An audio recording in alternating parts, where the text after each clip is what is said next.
Bonjour tout le monde, bienvenue sur une nouvelle vidéo des lectures de Pipin, j'espère que vous allez bien. Cette lumière blafarde est terrible, mais malheureusement je n'ai pas le choix parce que quand je peux tourner cette séquence, malheureusement il fait un temps pourri.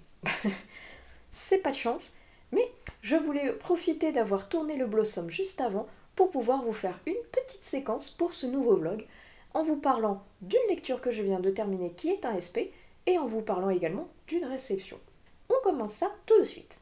Et je vais commencer par le SP en vous parlant de Pas même le Genet de Joël Vitton, ou Vittonnet, je ne sais pas trop comment on prononce, je suis désolée, qui m'a très gentiment proposé de lire son ouvrage qui m'intriguait vraiment beaucoup. Il est en auto-édition et arrêtons-nous 30 secondes sur cette couverture absolument incroyable. J'adore regarder cette magnifique, on dirait de l'aquarelle. Oh, c'est coloré, c'est beau, c'est feuillu, ça donne envie de rentrer, aller voir cette maison dans cette forêt et de se perdre à l'intérieur de ces couleurs, de cette image. En tout cas, moi, c'est ce que le livre a recelé, que j'ai beaucoup aimé. Je vous montre tout de suite de quoi ça parle avec le résumé. On vous dira que je suis nichée là-haut, dans la montagne, dans la forêt, au milieu de la clairière.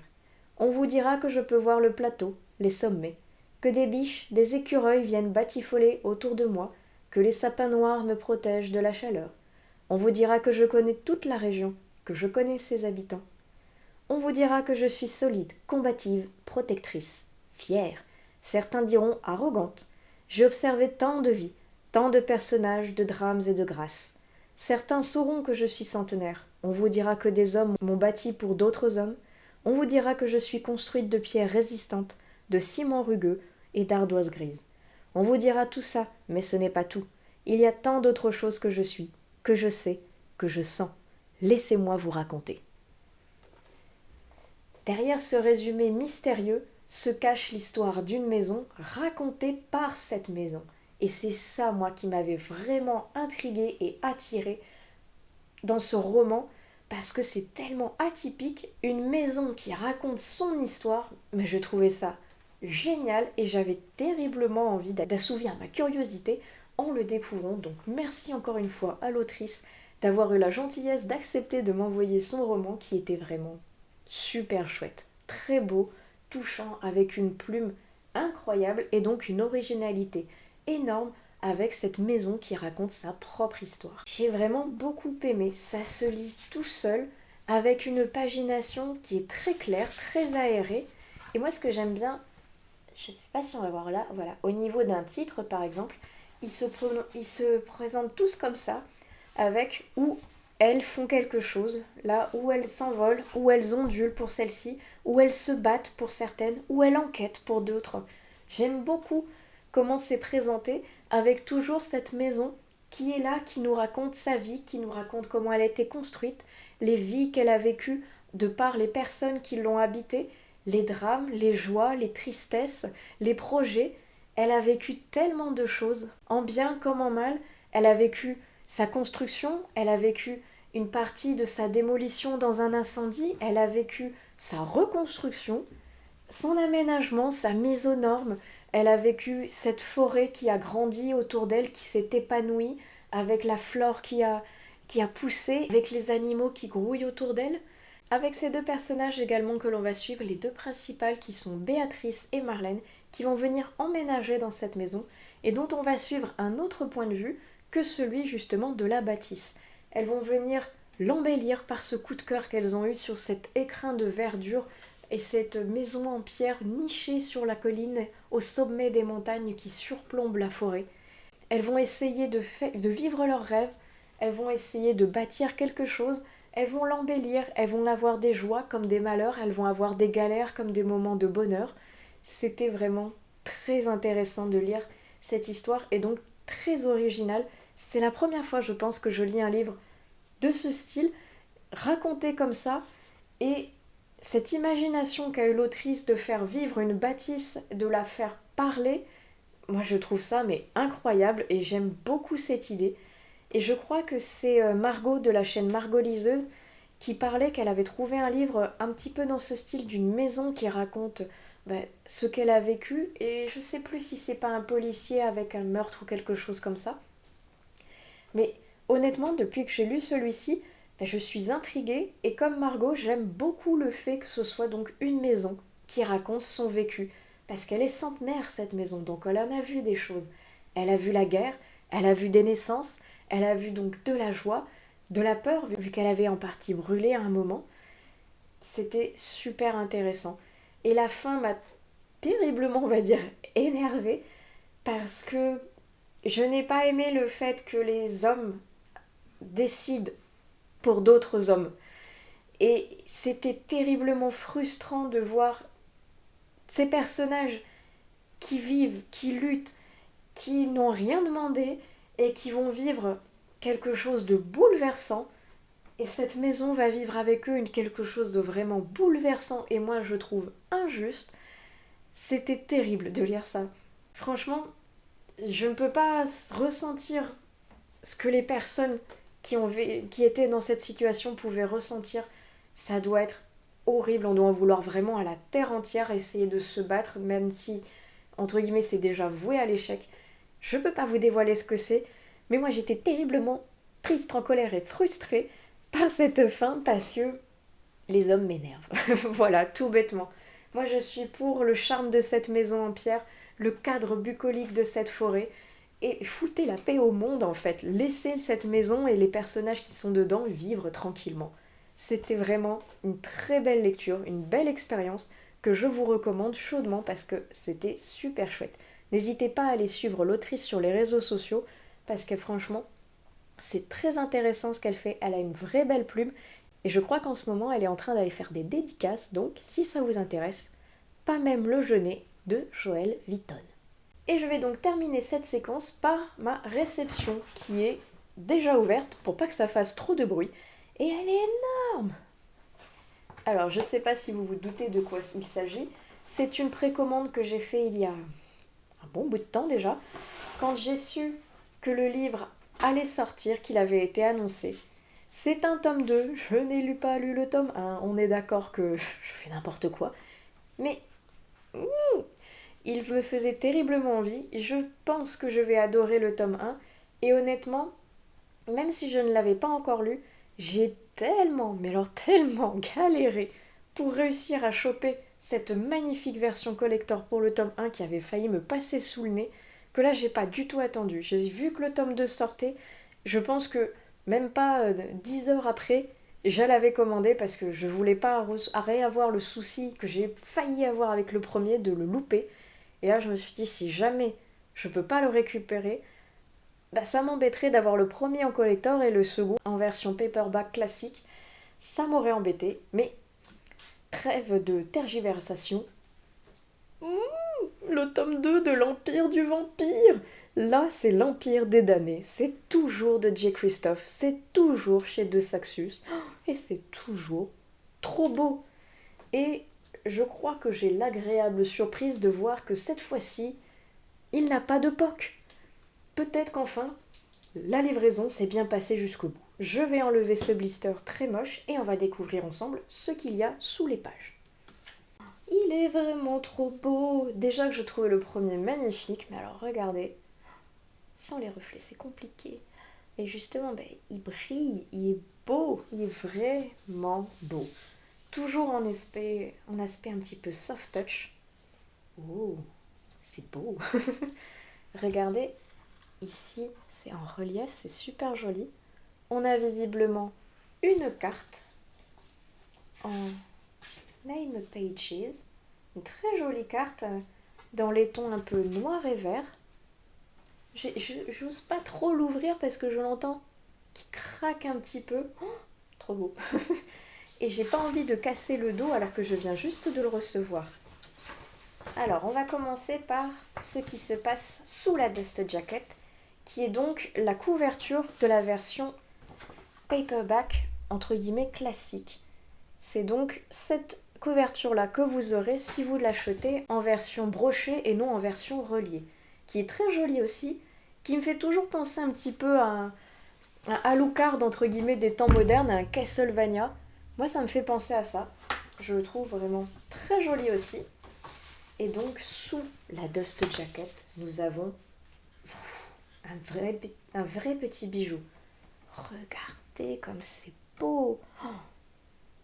Et franchement, oui, cet objet livre est magnifique et rien que comme ça, mais il serait magnifique dans la bibliothèque parce que regardez comme c'est beau.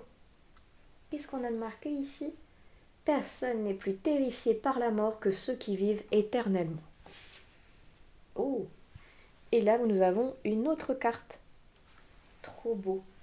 Et j'ai l'impression que comme dans le premier tome, oh oui, nous avons des illustrations au milieu.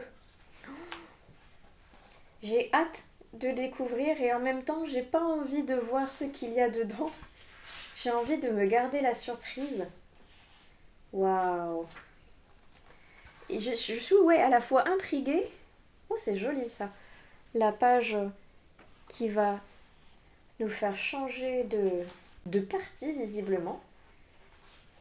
Oh là là là là. Bon, j'arrête sinon je vais feuilleter tout le livre et je vais découvrir toutes les images en avant-première et c'est pas le but. Je veux me laisser la découverte et oh, je sais pas que ça fait bizarre mais j'adore renifler mes livres et je sais pas quelle encre ils utilisent mais je trouve que l'odeur du papier sent vraiment très très bon.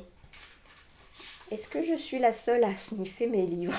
Dites-moi tout en commentaire, que je me sente un petit peu moins seule ou que je me rende compte que je suis complètement folle. Dites-moi tout. En attendant, il est trop, mais alors vraiment trop beau. Et j'ai vraiment qu'une hâte maintenant que j'ai reçu le tome 2, en excellent état, ça je suis super contente. Oh, il y a un bébé POC, ça va. Mais donc je suis super contente et là j'ai qu'une hâte, c'est de découvrir enfin ce fameux tome 1 que je traîne depuis si longtemps dans ma palle alors qu'il me fait envie, mais c'est vrai que c'est un bon bébé quand même à sortir. Donc je pense que je vais y rester un petit bout de temps dessus. Et comme j'avais pas mal de lectures en général à faire passer avant, notamment DSP, c'est pour ça que j'ai pris du retard. Je suis trop contente et je vais couper cette séquence ici parce que sinon je vais passer le reste de la vidéo à radoter comme quoi il est beau. Donc bref, voilà, ça c'était un cadeau de moi à moi quand il est sorti. Ah, je n'avais pas vu pour vous montrer, mais regardez. Yop, yop, yop.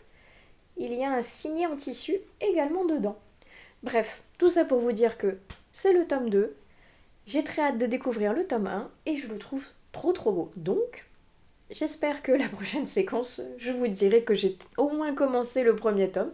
En attendant, je vais la clôturer ici et on se retrouve plus tard dans une autre séquence.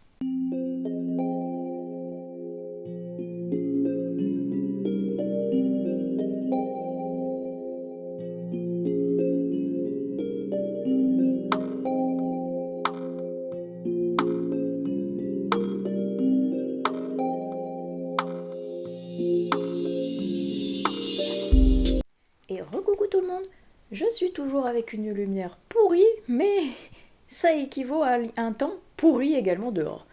Donc j'en suis désolée. On fait comme on peut parce que si je filme pas maintenant, je pense que je vais prendre beaucoup trop de retard et ça va me ralentir au niveau du montage également. Donc, désolée pour ce teint blafard. Mais j'ai repris la caméra pour vous parler de ma petite lecture du moment. Je suis sur plusieurs, dont un SP dont je vous parlerai bientôt parce que je l'ai presque fini, et un que je lis pour moi, et un petit peu également pour le Blossom, parce que je n'avais pas pu le lire pour le Cold Winter. Un Johann Flock, oui! Je retourne avec Anna Swenson, ici c'est le tome 4, Meurtre et tarte au citron meringué. Et cette couverture me donne envie, justement, de croquer dans une tarte au citron, parce que c'est inspirant. Et à chaque fois, j'aime toujours retrouver les petites, voilà, j'en ai une juste ici, les petites recettes que Anna nous propose au gré des chapitres. Ça, je trouve ça toujours assez sympathique. Vous voyez, j'ai à peine commencé, je suis à la page 73 précisément, ce qui équivaut au chapitre 5. Donc, c'est le tout début, mais c'est toujours aussi rafraîchissant et franchement, ça faisait un petit bout de temps que j'avais pas pu lire de Johann Flock et ça me manquait. Parce que j'aime beaucoup Anna, j'aime beaucoup son côté pétillant, ce côté très frais et gourmand qu'il y a en même temps dans ce roman.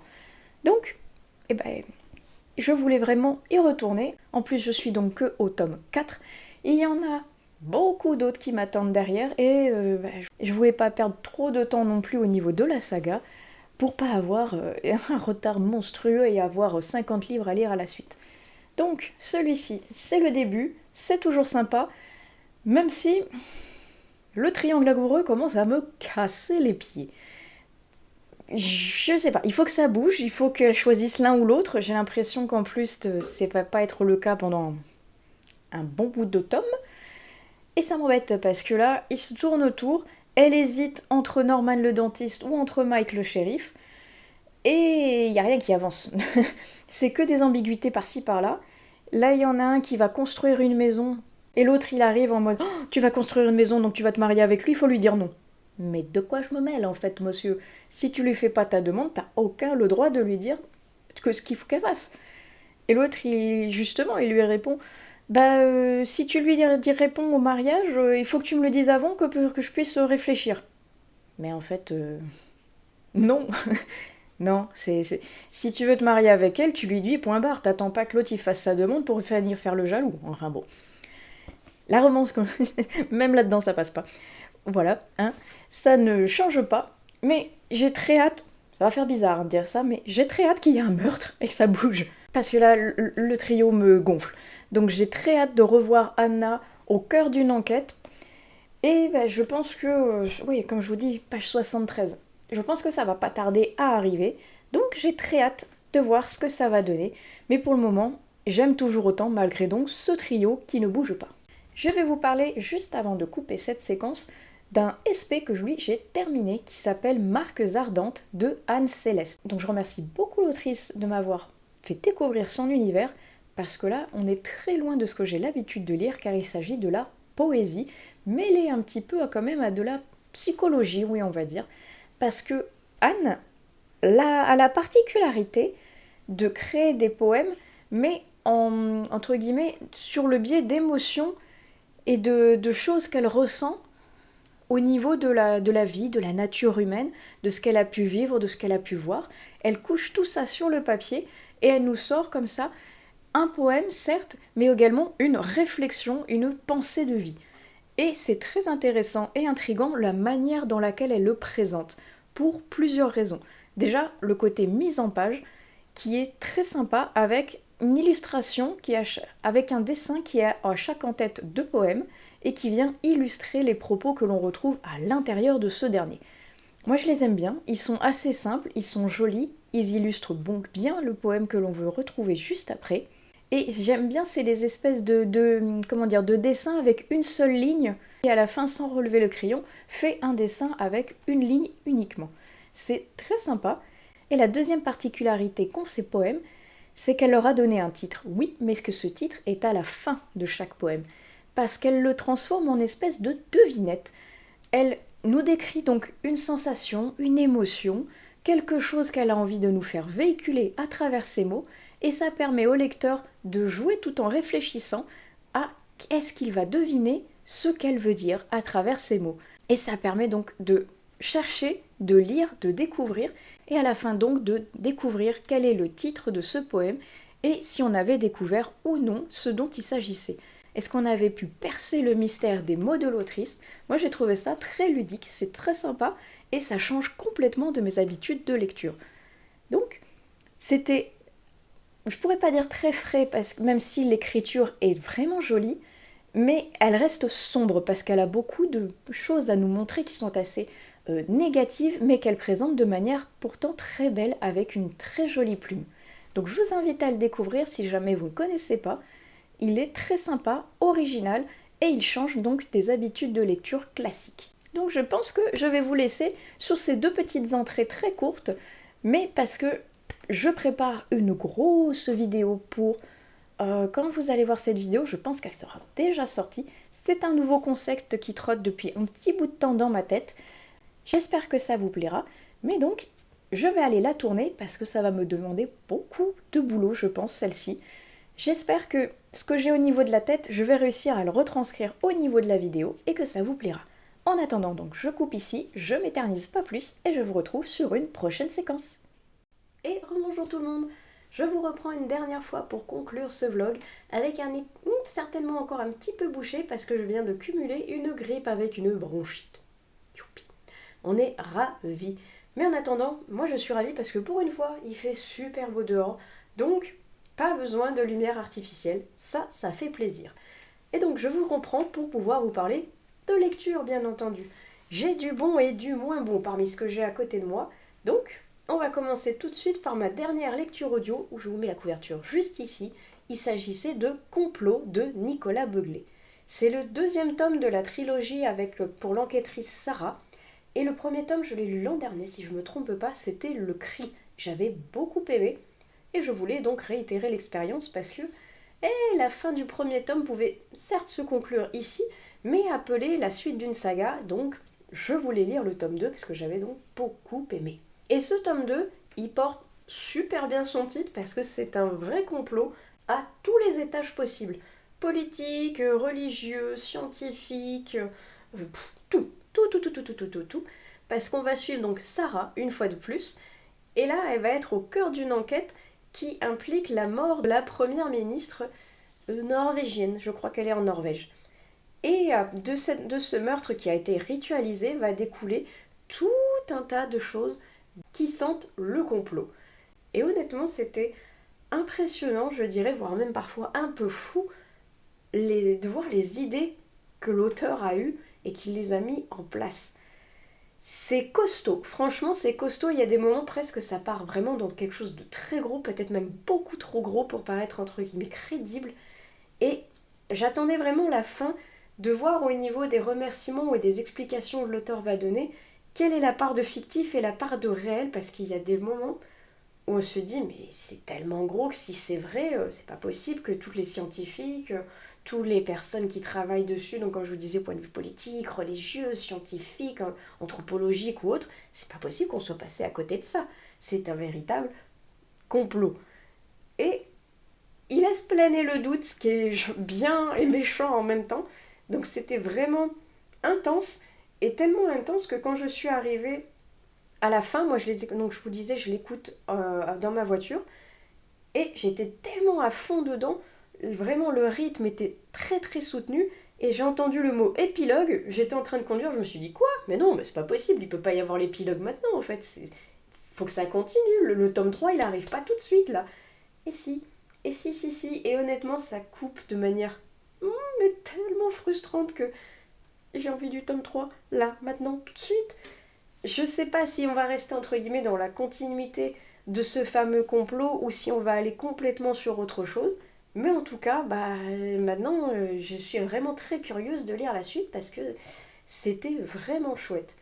Il y a des moments où, comme je vous disais, j'ai pas trop adhéré, je trouve que ça partait un petit peu trop en cacahuète pour moi, c'était beaucoup trop gros. Mais par contre, je salue le travail de recherche qu'il y a eu derrière parce qu'il est vraiment impressionnant. Et l'auteur arrive vraiment à bien à mettre tout en place pour que ça fasse quelque chose, même si c'est gros, de quand même crédible au niveau de l'enquête. Donc, pas mal du tout. Maintenant, le tome 3, L'île du diable. Quelque chose me dit que vous n'allez pas tarder à avoir une review dessus parce que je vais pas attendre trop longtemps pour pouvoir le lire et enfin avoir le fin mot de cette histoire. Ensuite, je vais piocher parmi tout ce qu'il y a là. Donc comme je vous ai dit, il y a du bon et du moins bon. Et on va commencer par un petit manga beaucoup trop chou qui s'appelle Minuscule. C'est le tome 1 de Takuto Kachiki et c'est publié chez Komiku. Et je vais vous montrer. Les dessins sont vraiment tout choux avec des petits personnages aux bouilles trop craquantes. On dirait des petits chibis. Et moi, honnêtement, ça m'a fait penser au petit Zelda avec les miniches. Ça me faisait vraiment penser à ça, les tout petits bonhommes avec les grands chapeaux comme ça, des petits elfes. C'était vraiment chou.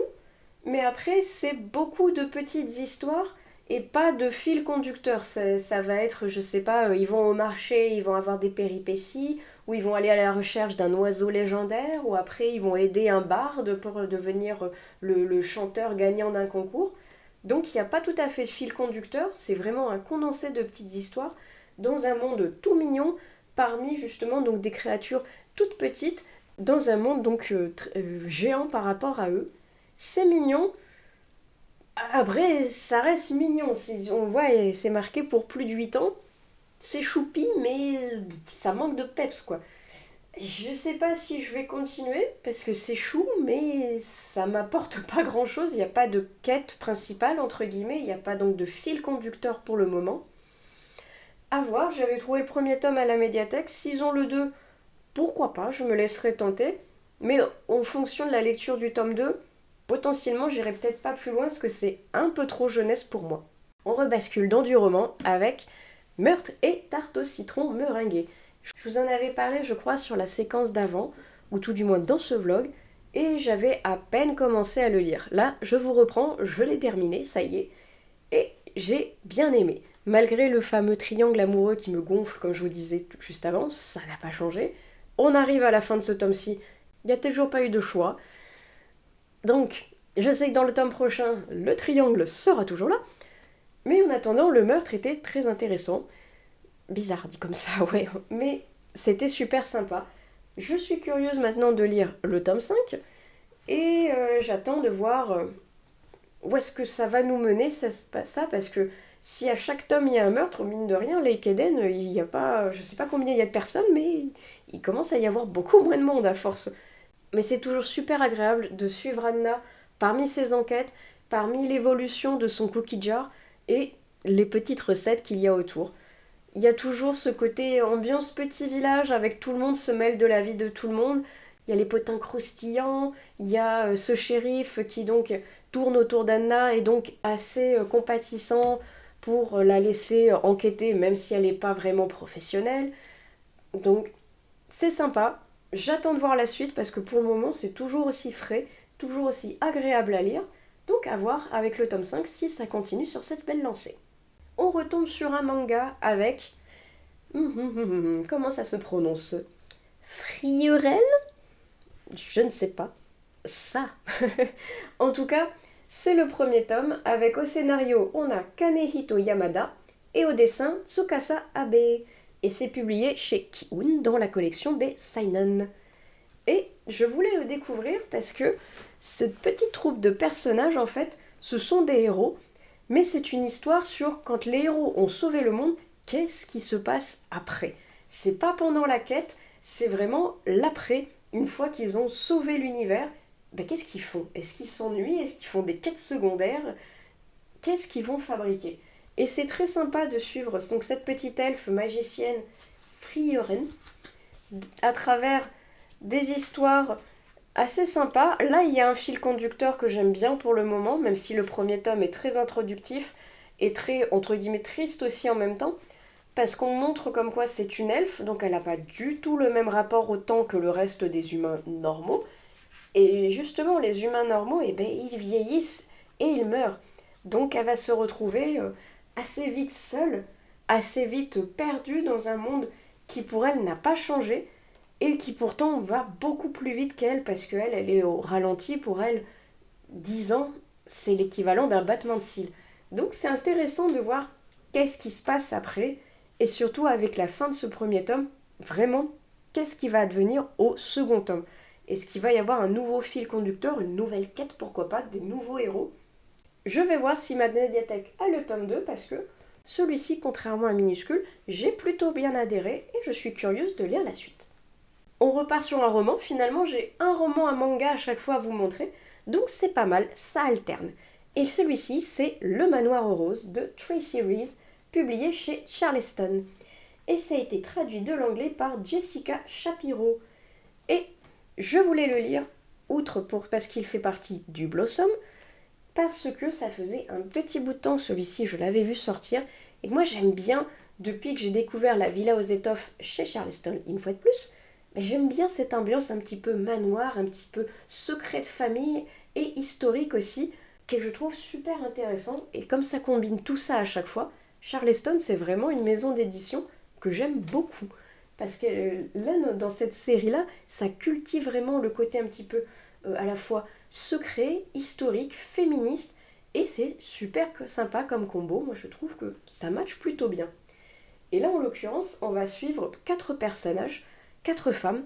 Mabs, qui est une jeune fille des quartiers très pauvres, qui a 6 petits frères et sœurs dont elle doit s'occuper, qu'elle doit nourrir, parce que leur mère est morte et leur père n'arrête pas de boire leur salaire, donc c'est la galère à la maison. Et là, elle trouve un poste de dame de compagnie auprès d'une très riche maison qui va receler pas mal de secrets.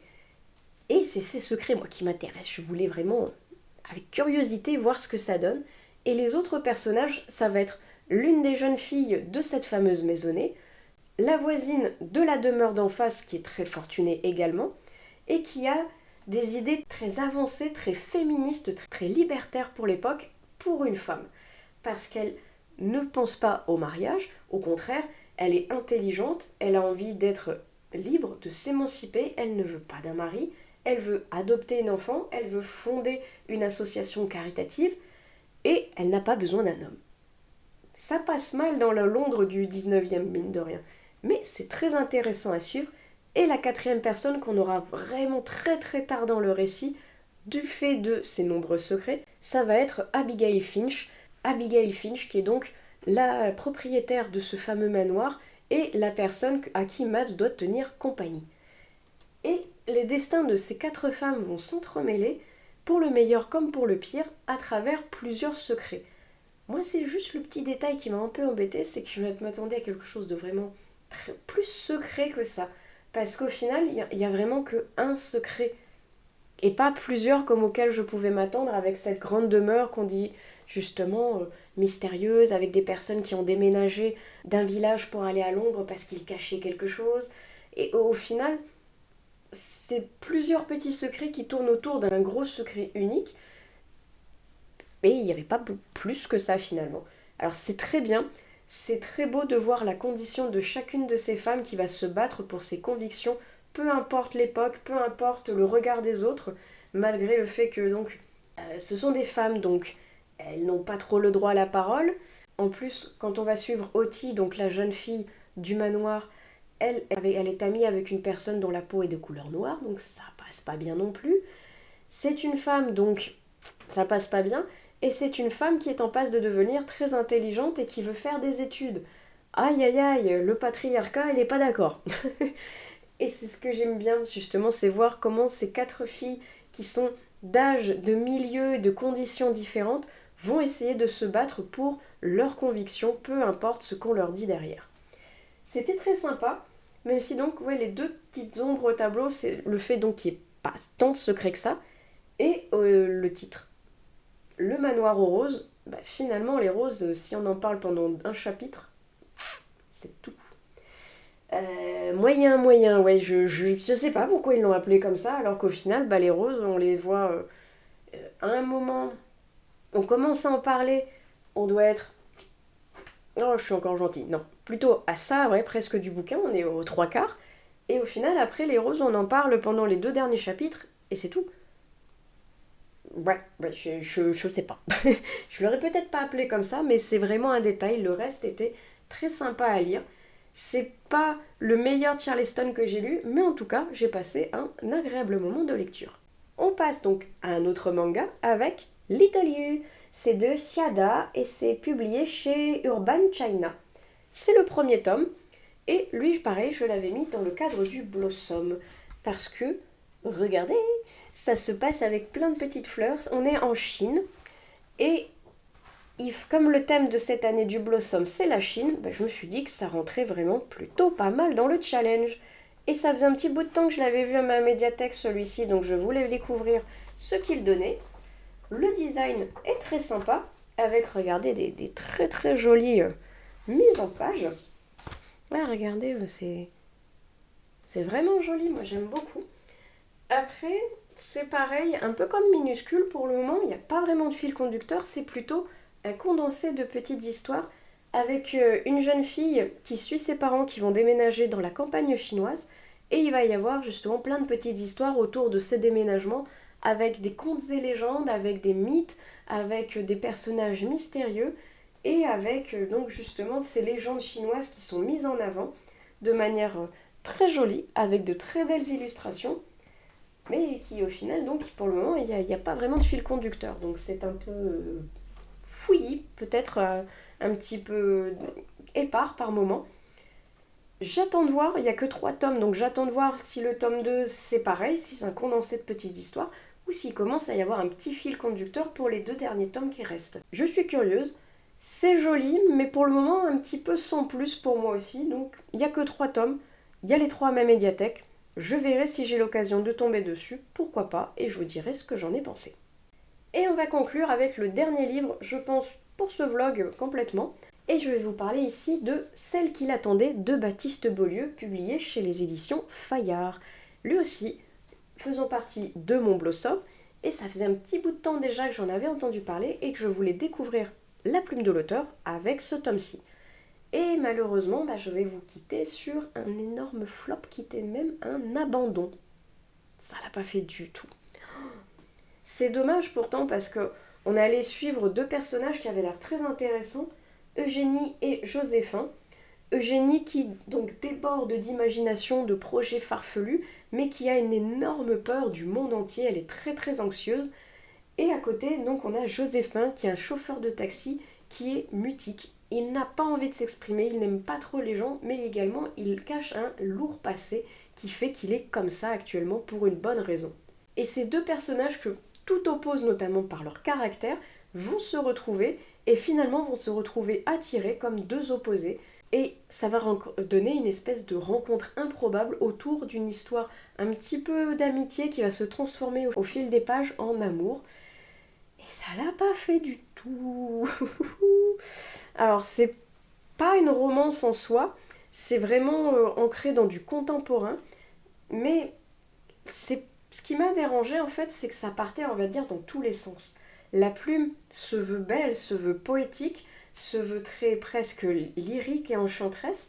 Ça apporte quelque chose de particulier à cette lecture, mais les personnages sont tellement what the fuck que moi ça l'a pas fait. Eugénie, elle est très particulière comme personnage. Peut-être que ce qui m'a dérangé aussi, c'est le fait qu'on bascule entre présent et passé, entre Joséphin et Eugénie, dont les dialogues s'entrecoupent sans aucune distinction entre le changement de personnage ou le changement d'époque.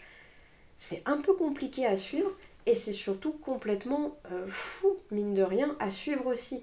Parce que comme je vous dis, il y a d'un côté un personnage qui ne bouge pas, entre guillemets, qui est vraiment ancré dans la tristesse de son passé et qui n'ose pas aller vers Eugénie et vers les gens. Et elle, au contraire, qui est pétillante, qui est exubérante, qui a plein d'idées farfelues à la seconde, mais qui est terriblement anxieuse. Donc, c'est une explosion de saveurs et de couleurs, mais en fouillis, en fait. Et ça perd le lecteur, et moi, en l'occurrence, ça m'a perdu. Et ça m'a même cassé les pieds, presque, malheureusement. Donc, j'ai préféré l'abandonner, plutôt que d'avoir, pas une mauvaise opinion, mais plutôt une déception, alors que Baptiste Beaulieu a fait d'autres choses qui m'intéressent et je voulais pas rester sur quelque chose de totalement négatif. Là, c'était plus quelque chose qui, sur le moment, ne me convenait pas. Et peut-être qu'un autre de ses romans, qui serait un petit peu moins peut-être poétique, un petit peu moins tiré par les cheveux pour certains personnages, peut-être que ça me correspondra peut-être un peu mieux. Mais en tout cas, celui-ci, est-ce que c'est la plume? Est-ce que c'est le contexte? Est-ce que c'est, une fois de plus, le côté romance qui m'a un peu rebuté? Peut-être un peu de tout ça, mais malheureusement, ça l'a pas fait. Et je suis déçue, mine de rien, parce que j'en attendais beaucoup depuis le temps que j'en avais entendu parler, mais en bien. Et que finalement, moi, je me retrouve à me dire, je l'aime pas trop finalement. C'est dommage, ça m'attriste de ne pas l'aimer. Mais c'est comme ça. La prochaine lecture, j'espère qu'elle sera meilleure que celle-ci, mais pour moi, celle qui l'attendait, ça l'a pas fait. Et je pense que je vais m'arrêter ici parce que mon nez bouché me casse les pieds et ça doit être horrible à écouter aussi, mine de rien. Donc, je vais conclure ici. J'espère que cette vidéo vous aura plu. On se retrouve dans une prochaine vidéo des lectures de Pipin avec 2-3 trucs que j'ai en tête qu'il faut que je vous prépare parce que j'ai des idées pour déjà le mois d'avril, voire même un peu plus tard en avril-mai. Je ne sais pas encore quand est-ce que ça va arriver, mais en tout cas, sachez que je vais avoir besoin de vous, je vais vous solliciter. Je n'en dis pas plus pour le moment, vous verrez ça dans la vidéo qui sera concernée. En attendant, n'hésitez pas à utiliser la section des commentaires pour me dire ce que vous avez pensé des lectures que je vous ai présentées.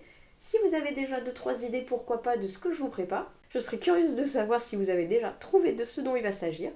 En attendant, Je vous dis à plus tard sur une autre vidéo des lectures de Pipin et je vous souhaite d'excellentes prochaines lectures. Allez, ciao!